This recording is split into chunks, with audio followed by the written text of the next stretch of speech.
We're entering a season of wonder. I wonder how to hold both the gratitude and grief of this season in equal measures. I wonder how to reconcile giving a land acknowledgement and a generous congregation contribution to Native Americans while in the same span of time celebrating a holiday that's been used to mischaracterize the colonizer-native relationship for generations. I wonder how to be humble in my thanks for the bounty of the food that will be on my table this holiday while so many go hungry. I wonder how to take this respite from the usual and breathe in some time to think about how to change for the better. I wonder how best to let those who are important to me know that they are important. I wonder in this moment of goodwill to all, how to acknowledge those whose joy in this season may be clouded. I wonder how to feel sad that my children are not home for this particular holiday, knowing how many children will never be home for a holiday again. I hold in wonder this beautiful planet we live on. I try and hold in wonder the worth and dignity of every being. I hold in wonder that I have found myself in a wonderful life. I hold in wonder those who persist in the face of crushing circumstances. I hold in wonder that even a little love can heal a lot. I hold in wonder this place we gather, where we can wonder together and not fall apart. Come, let us wonder and worship together.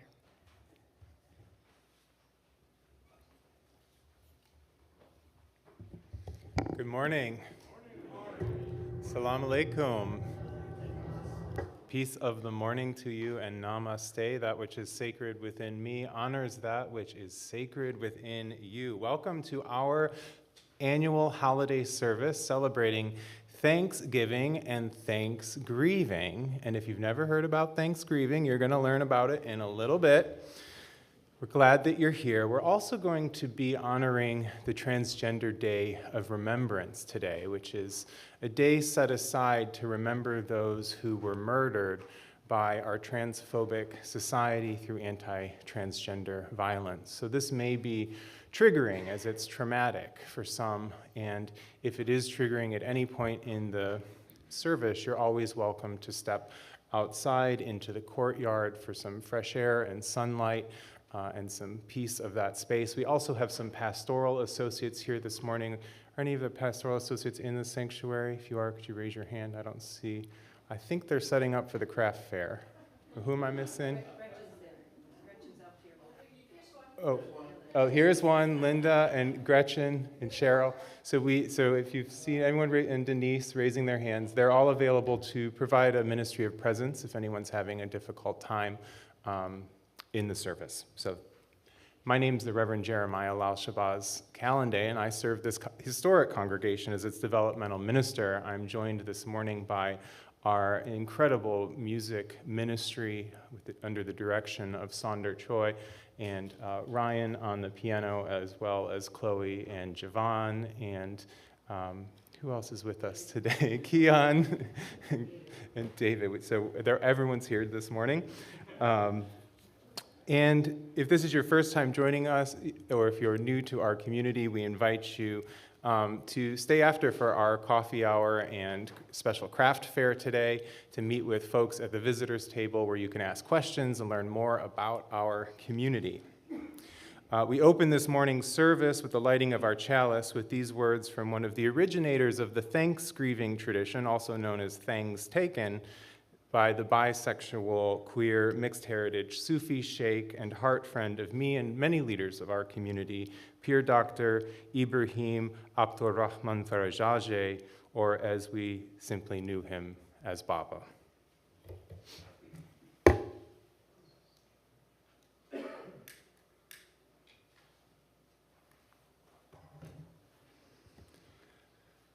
I want to sing, I want to proclaim, I want all hearts to swim in and out of each other. I dream of rain-soaked hearts. I dream of organically multi-religious medicine sticks, of mezuzot of oneness, of prayer rugs of non-duality, signs, reminders, ayats, for those who would desire to understand, to remember, remember and return to the all-containing heart, one to one to one within one. May it be so.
Good morning.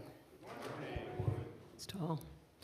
My name is Sue Bickford, your worship associate for the day, and I'd like to welcome you to the Unitarian Universalist Congregation of Santa Monica.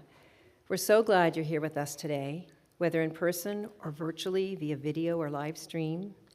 As a gentle reminder, please set your cell phones to silent during the service. As we gather in this space and in our virtual spaces, we acknowledge that the ground beneath our feet is the traditional home of the Tongva, Gabrielino, Keys, Ventureño, Fernandeño, Tataviam, and Chumash tribes, who continue to care for these lands today as they have for generations. We honor their past, present, and future on this land. For Ari this morning, we are offering our first ever children and youth chapel in the cottage during the worship service. Children, youth, and their families are invited to join the chapel with song and play and all the elements of a UU service. It's going on right now if you want to just slip out and go join.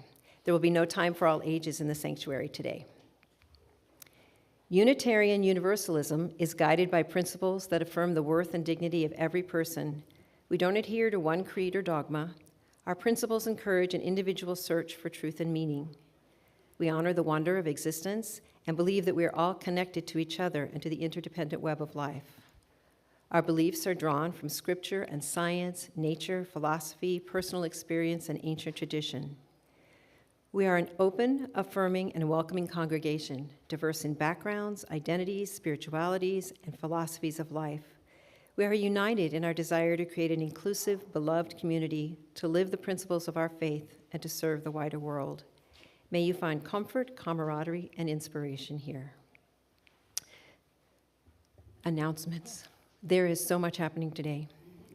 Please stay after the service for the craft fair in Forbes Hall from 11:30 to 1, handmade crafts and even a new book written by Brady Barkley. And just so that your focus is completely there, Lunches for Bunches is finished. You can't even distract yourself that way. They did it early today. It's done. Followed on the patio by the Thanksgiving celebration from 1:30 to 3:30. So there's so much more happening in the congregation. Please read the Thursday Blast all the way to the end.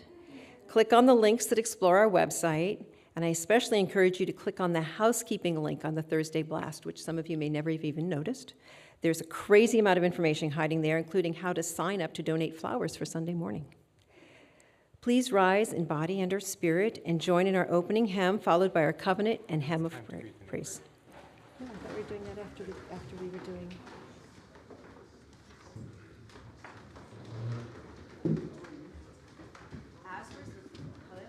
Just disappeared. There you go. As you're standing, instead of time for all ages this morning, we have a little space for greeting your neighbor. So if you would just turn and say hello to someone and find out maybe a friend.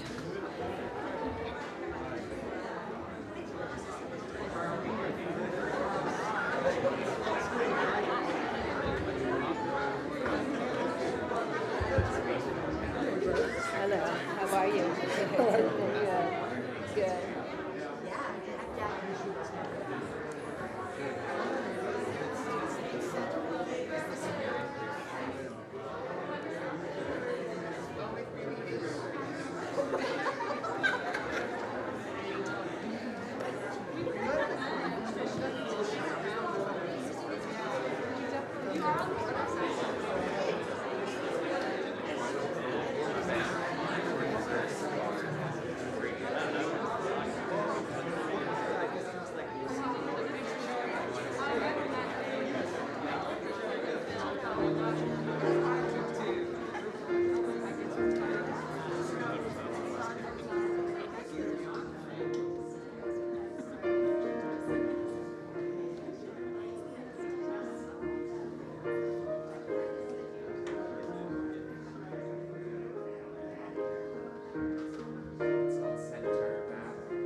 Let's all center back and sing our opening hymn together.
sorrow we must bear, for failures, pain, and loss, for each new thing we learn, for fearful hours that pass, we come with praise and thanks.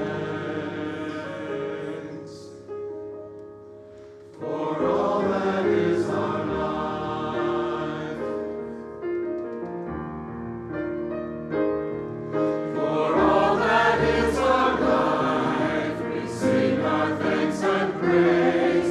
For all life is a gift which we are called to use to build the common good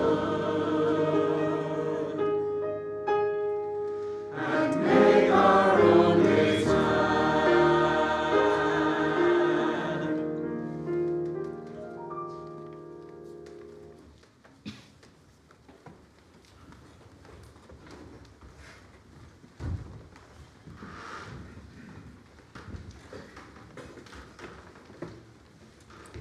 Love is the document of this church. The quest for truth is its sacrament, and service is its prayer. To dwell together in peace, to seek knowledge in freedom, to serve humankind in fellowship, thus to be covenant with each other. El amor es la enseñanza de esta iglesia. Buscar la verdad es su sacramento, y el servicio es la oración. Vivir juntos en paz, buscar el conocimiento de la libertad, servir a la humanidad en comunión. Así es como comprendimos unos a otros. Before we sing our hymn of praise, throughout the pandemic, throughout the reopening, many of you have asked me, oh, when are we using the organ again? Well, as it turns out, an organ gets severely out of tune if you don't use it. And those 2 years that we didn't use it, it got really out of tune. But I'm happy to announce that it has been tuned. And so, let us sing our hymn of praise.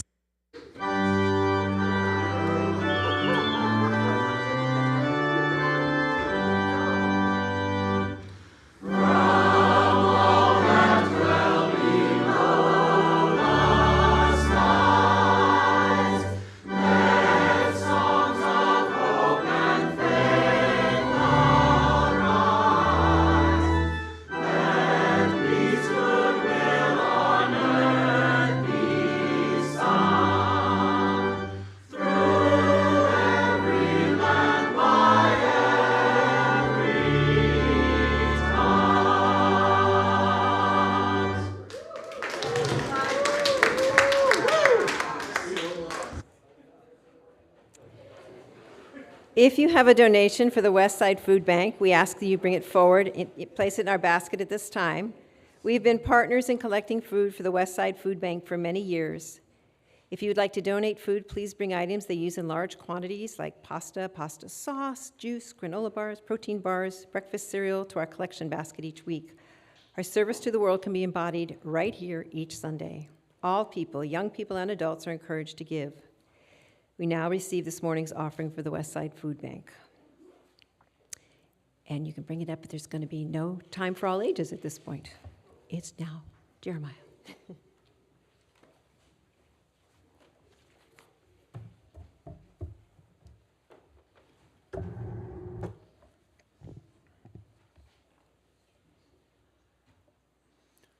Let us connect with our exuberant hearts in this season of gratitude and grief, bringing awareness to our breath. Feeling the solidity of the earth beneath us, the presence of members and friends of our beloved community all around us, remembering the open skies of the heavens above us, we find our centers in this precious and holy moment. We sit also amidst the loss this morning as we mark the Transgender Day of Remembrance, which is tomorrow, and all of the lives lost due to anti-transgender violence in the past year. It is an ongoing season of grief for those of us who live aware and in the struggle for the liberation and happiness of our transgender, non-binary, and gender non-conforming siblings. If these memorial moments are too difficult for anyone, you are invited to step outside of the sanctuary to find some peace, and we have our pastoral associates available as well. We know that in 2023, 88% of the victims were people of color. 54% were Black transgender women. 73% were killed with a gun. 47% of victims with a known killer were murdered by a romantic partner, friend, or family member. And 50% of the victims were misgendered or dead-named by authorities in the press. I will now share some of the names and brief remarks compiled by the Human Rights Campaign of transgender individuals who were murdered in the past year. We'll toll our church bell in honor of their lives and as a summons to the spiritual ministry of ending anti-transgender bigotry and violence in our world.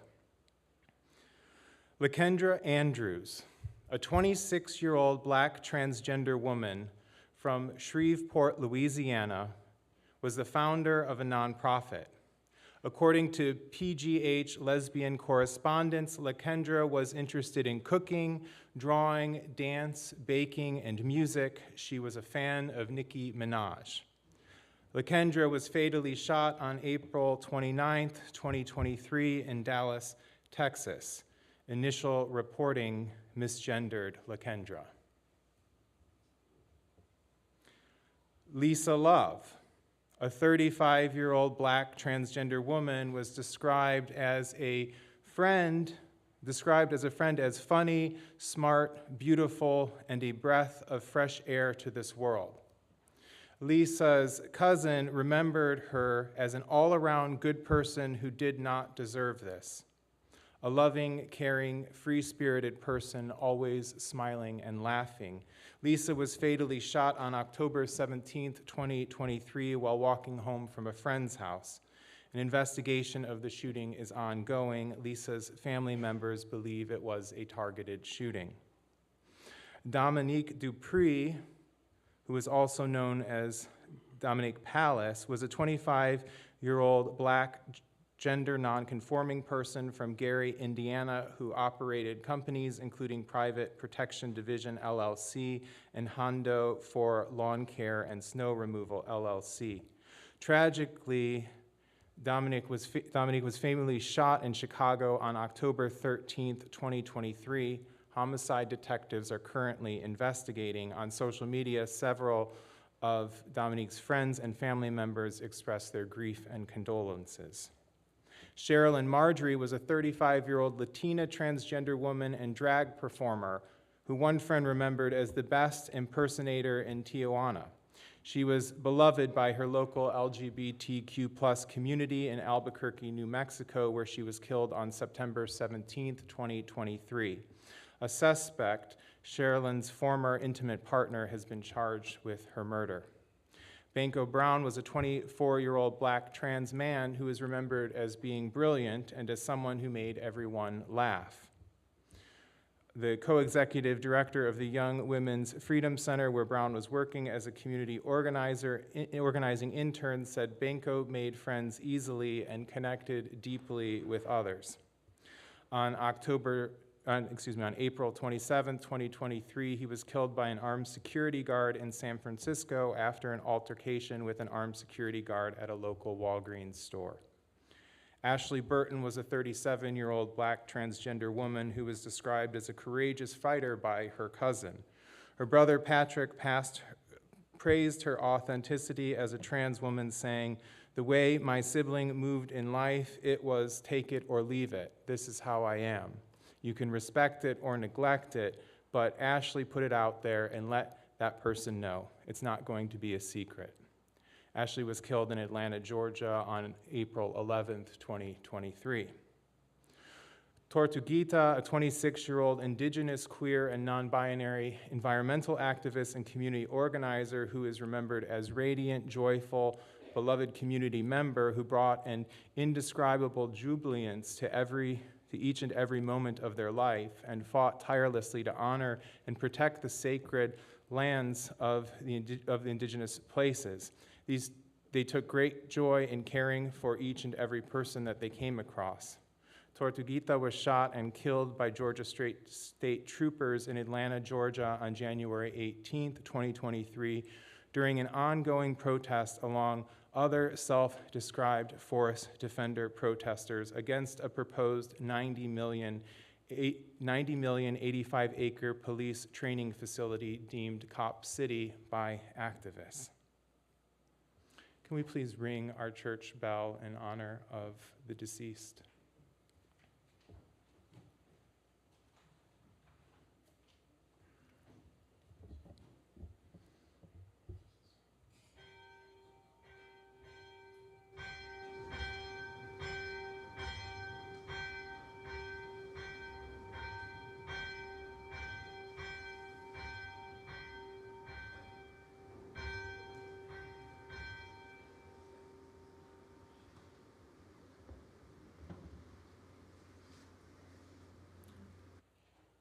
We continue with our mindfulness prayer this morning. It's adapted from the responsive liturgy, We Bear Witness by Amy Brooks.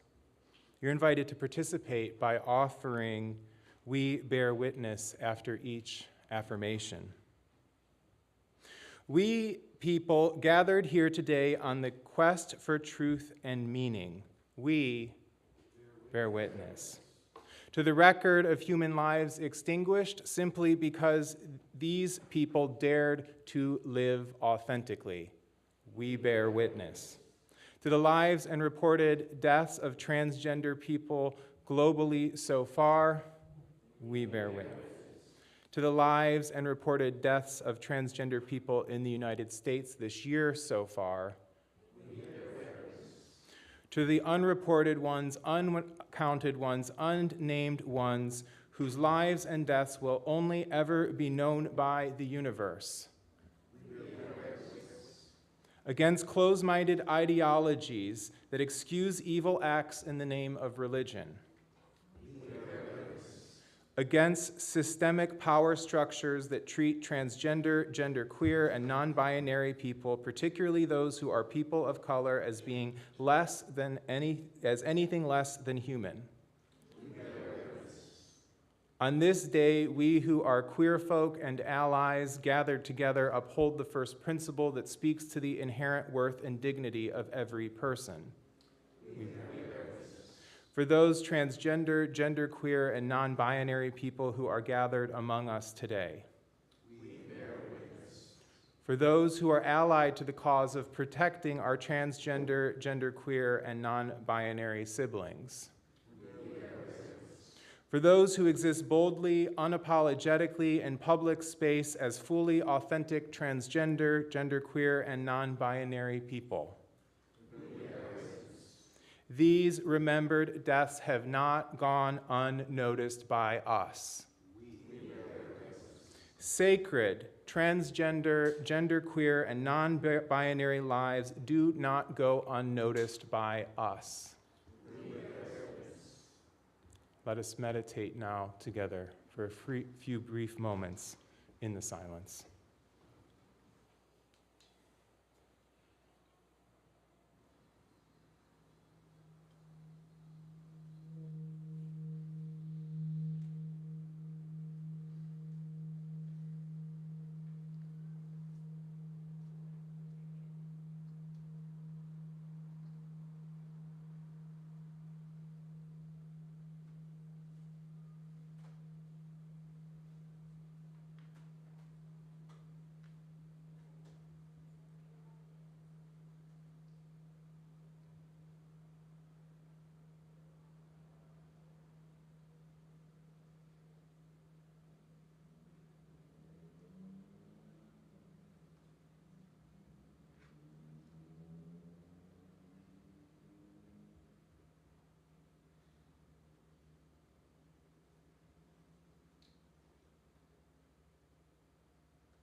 intersectionality. It's a framework that was developed by a long lineage of truly prophetic thinkers, from Sojourner Truth and W.E.B. Du Bois to Audre Lorde and Kimberly Crenshaw, to conceptualize the complicated ways that oppression and privilege operate on individual and then cultural and societal levels. Now, whereas earlier sociological analysis had considered oppression and privilege in terms of race or gender, intersectionality considered how multiple identities and social locations and political and cultural and economic structures interacted with each other in complex ways.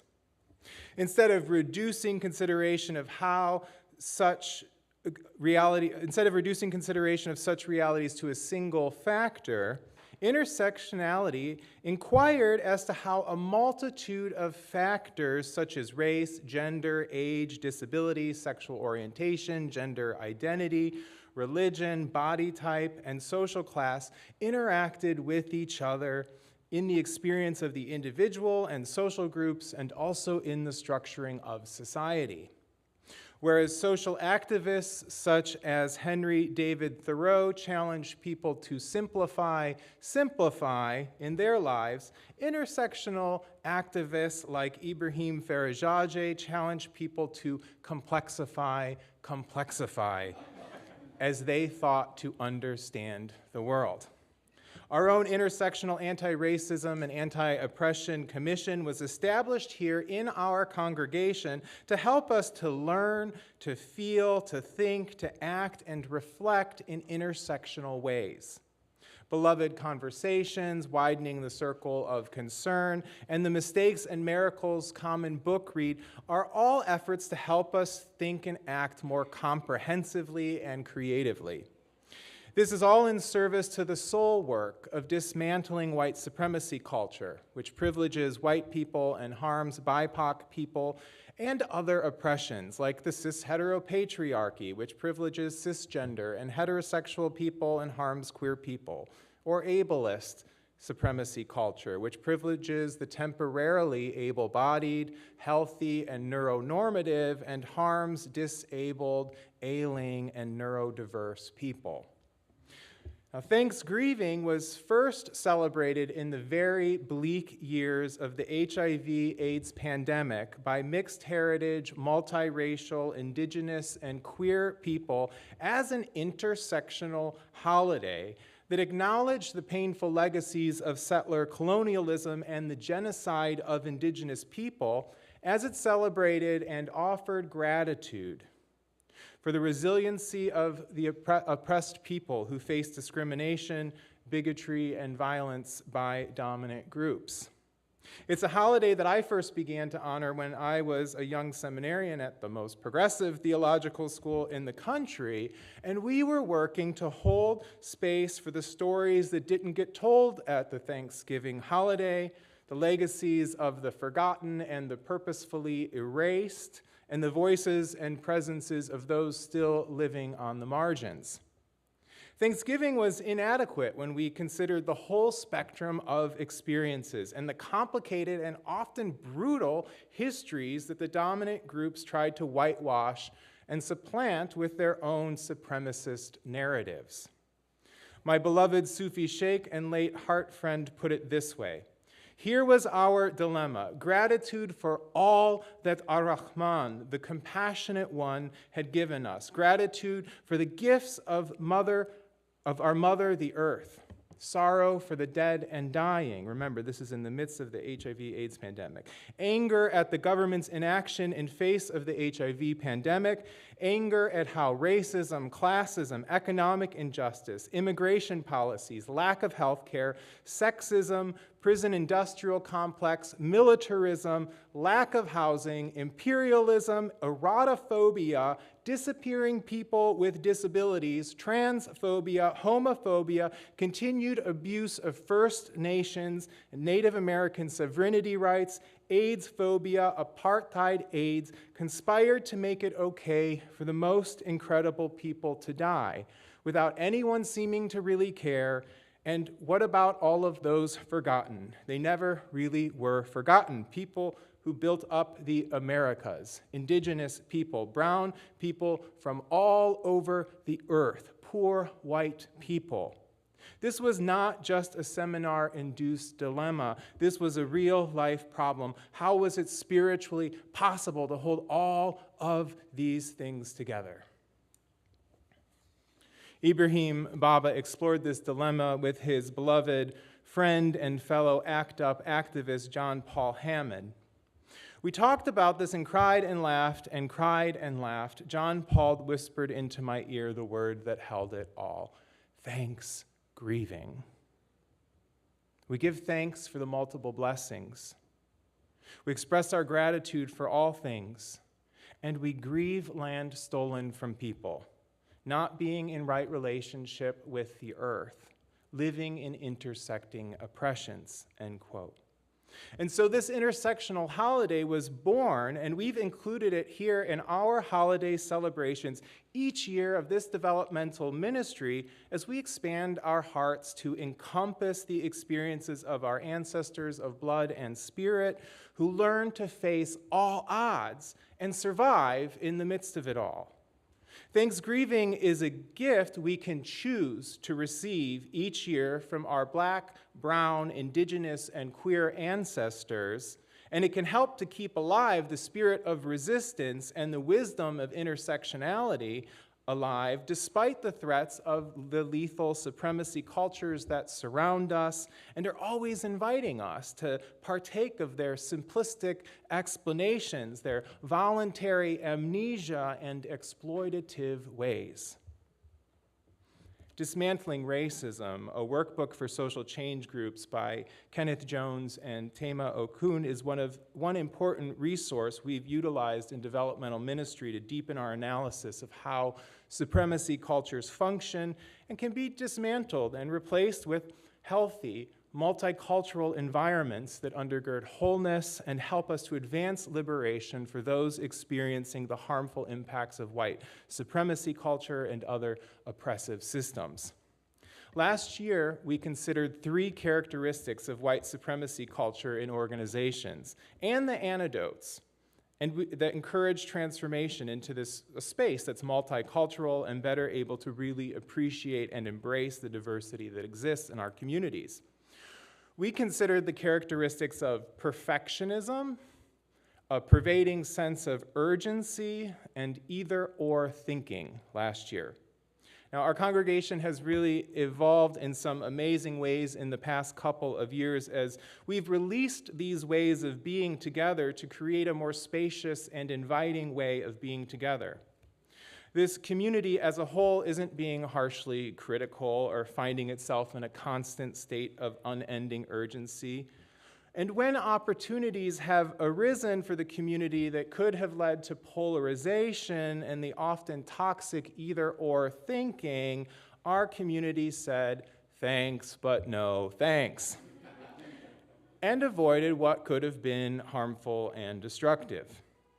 Cultural change happens over time, and we have to continually practice developing a culture of gratitude rather than perfectionism and criticism, a culture of sustainability and spaciousness instead of urgency, and a culture of both and thinking that invites hidden possibilities instead of falling into the narrowness of either or thinking.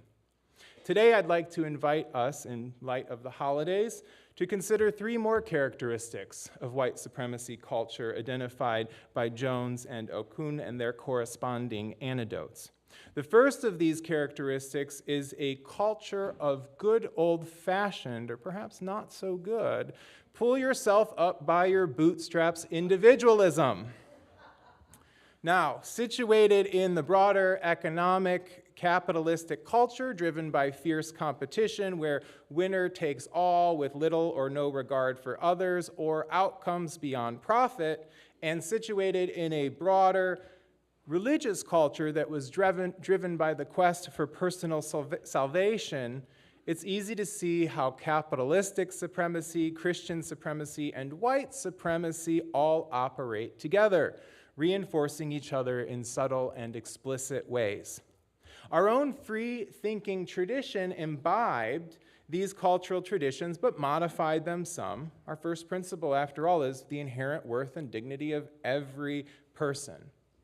And every Sunday here, we are reminded of the importance of the individual search for truth and meaning.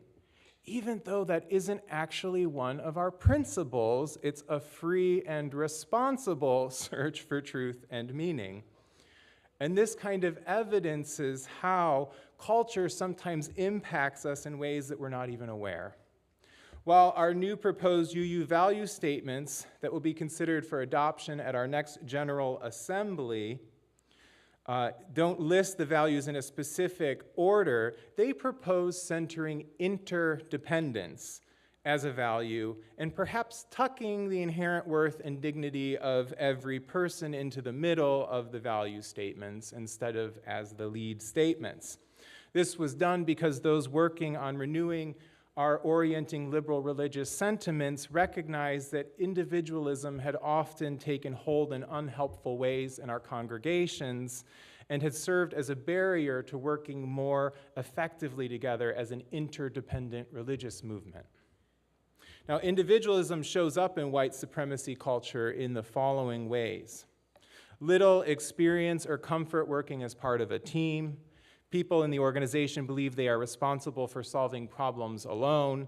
Accountability, if any, only goes up and down, not sideways to peers or those the organization is set up to serve.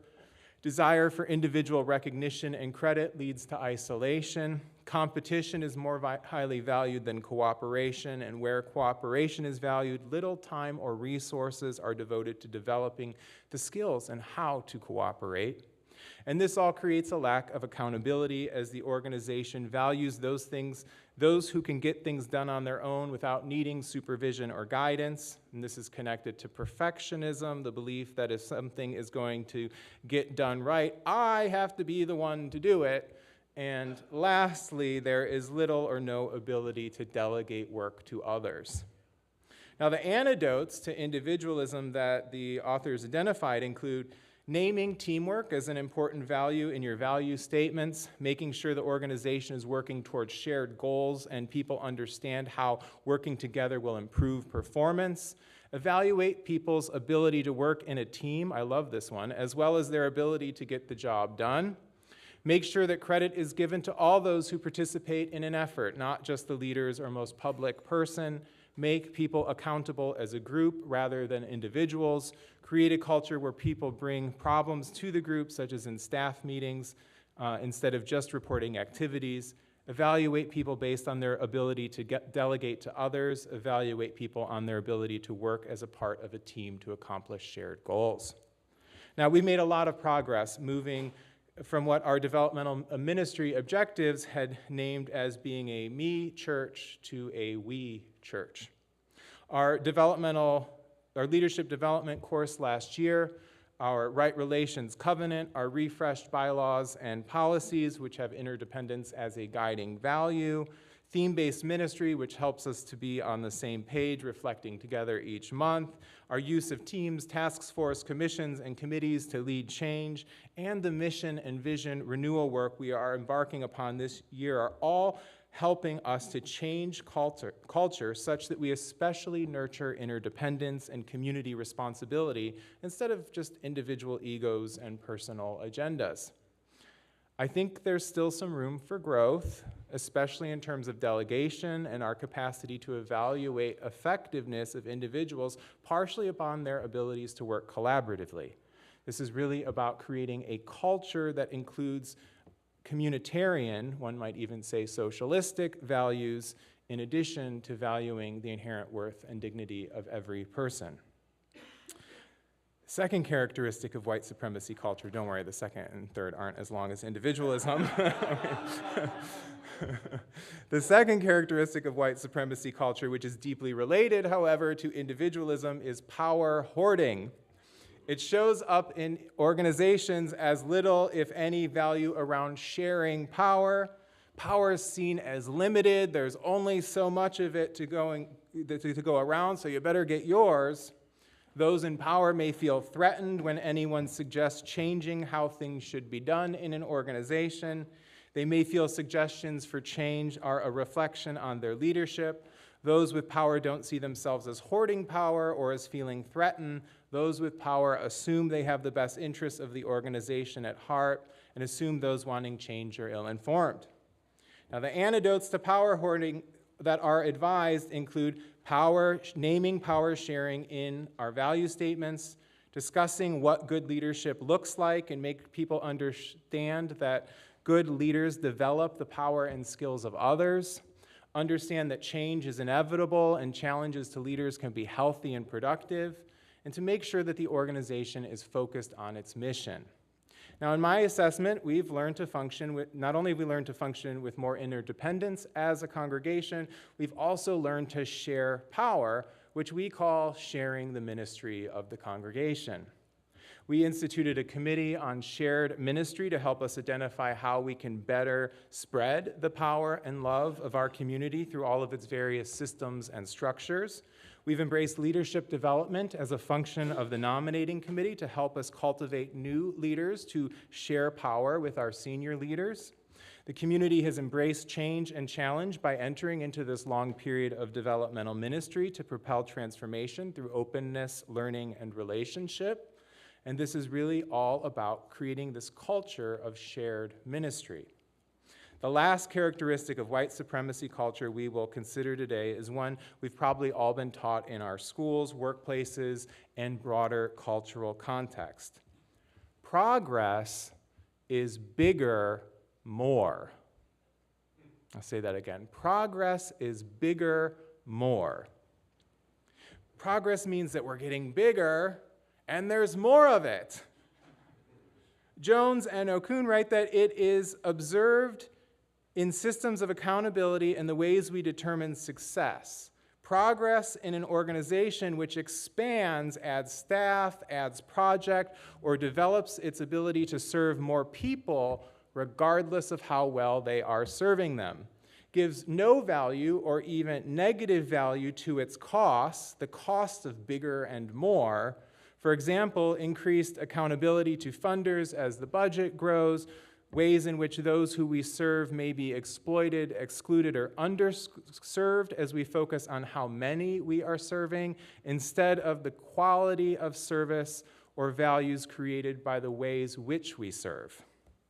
The antidotes to progress is bigger, more include the indigenous model of seventh generation thinking, which asks us how the actions of the group now will affect people 7 generations from now. Making sure that any cost-benefit analysis includes all of the costs, not just the financial ones. For example, the cost in morale, the cost in credibility, the cost in the use of resources. Include process goals in your planning. For example, make sure that your goals speak to how you want to do your work, not just what you want to do. This is really important. This is why we have covenants that we ask our groups to form. And ask those who you work for to evaluate your performance, something that we do throughout our congregation.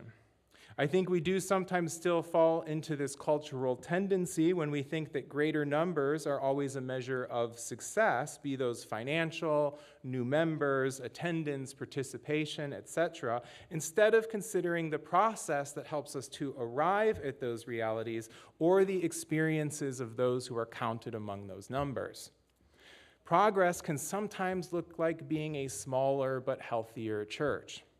Progress can look like realizing a goal of becoming a beloved community where all are welcomed and included, rather than a metric that might not actually depict what kind of community a congregation is becoming, despite more funding, greater numbers, or other metrics we might use. This is really about creating a culture that values good process, holistic assessment, and quality over quantity. These are all countercultural values. So alongside the culture of gratitude, spaciousness, and sustainability, and both and thinking, let's consider this holiday season how we might all better embody and reinforce a flourishing culture of interdependence, shared ministry, and good process. Thanksgiving blessings to you all. May it be so. Amen, and blessed be.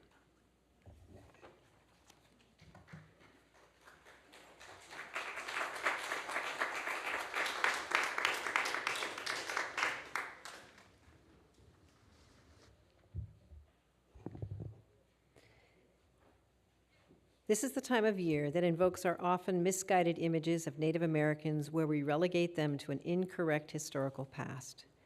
As we acknowledge in our welcome, Native Americans are still here. This month, half of our undirected offering will go to United American Indian Involvement Incorporated. United American Indian Involvement, Inc. is the largest provider of human and health services for Indigenous people in LA County. It was established on Skid Row in 1974 by two American Indian women who wanted to serve the most impoverished and under-resourced community we have. The organization supports the physical, behavioral, and spiritual well-being of American Indian and Alaska Natives in the LA area, with services that benefit all generations and which incorporate Indigenous traditions. There are many ways to give. Through our website at uusm.org by clicking on the Make a Donation button, or by scanning the QR code with your smartphone. You can also text to 844-982-0209 on your smartphone with the amount followed by the code GCC. To make your member pledge, you can use PLG, and you can still write a check. Yep, you can still just send that check on in. Okay. Thank you for what you give to us for our help here and in the wider world.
is number 149. In your gray hymnal, lift every voice and sing.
May you go in peace.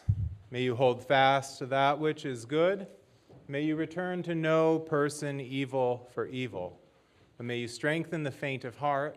May you support the weak, help the afflicted, honor all beings. May you go forth into this day and be blessed, and may you be a blessing. Amen.